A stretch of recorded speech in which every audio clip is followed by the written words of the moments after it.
नमस्कार, आपनारा देखছেন voice of Bankura. বাঁকুড়ার সব খবর, সঠিক খবর সবার আগে। জালিয়াতি করে সরকারি নথি বানিয়ে ফেসে গেল অভিযুক্ত। লাউগ্রামে জাল ওয়ারিশন সার্টিফিকেট তৈরি করে সরকারি কাজে ব্যবহার।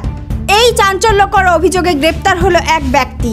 গোটা এলাকায় ছড়িয়েছে উত্তেজনা।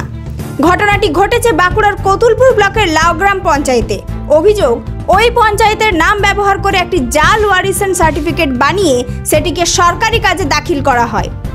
আরও ভয়ঙ্কর বিষয় হলো, সার্টিফিকেটে পঞ্চায়েত প্রধান বৈশাখী ঘোষের জাল স্বাক্ষরও ব্যবহার করা হয়।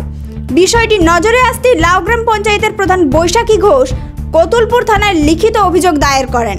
সেই অভিযোগের ভিত্তিতে তদন্তে নামে পুলিশ। অবশেষে গ্রেপ্তার করা হয় অভিযুক্ত শঙ্কর সন্ন্যাসীকে, যার বাড়ি আমোদ কলোনি এলাকায়। শুক্রবার ধৃতকে তোলা হয় বিষ্ণুপুর মহকুমা আদালতে। আদালতের নির্দেশে তাকে পুলিশি হেফাজতে নেওয়া হয়েছে। তদন্তে আরও কেউ যুক্ত আছে কিনা তাও খতিয়ে দেখা হচ্ছে বলে জানিয়েছে পুলিশ। এই ঘটনাকে কেন্দ্র করে চাঞ্চল্য ছড়িয়েছে গোটা লাউগ্রাম ও আশেপাশের এলাকা জুড়ে। প্রশাসনের তরফ থেকে জানানো হয়েছে, এই ধরনের জালিয়াতির বিরুদ্ধে কড়া ব্যবস্থা নেওয়া হবে। এমন আরও আপডেট পেতে চোখ রাখুন ভয়েস অফ বাঁকুড়া চ্যানেলে। আপনার চারপাশের গুরুত্বপূর্ণ খবরগুলি নিয়ে আবারও আসছি নতুন পর্বে। ভালো থাকুন, সতর্ক থাকুন।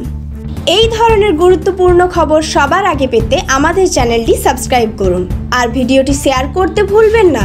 আপনার মতামত কমেন্টে জানান আর লাইক শেয়ার করে ভয়েস অফ বাঁকুড়ার পাশে থাকুন।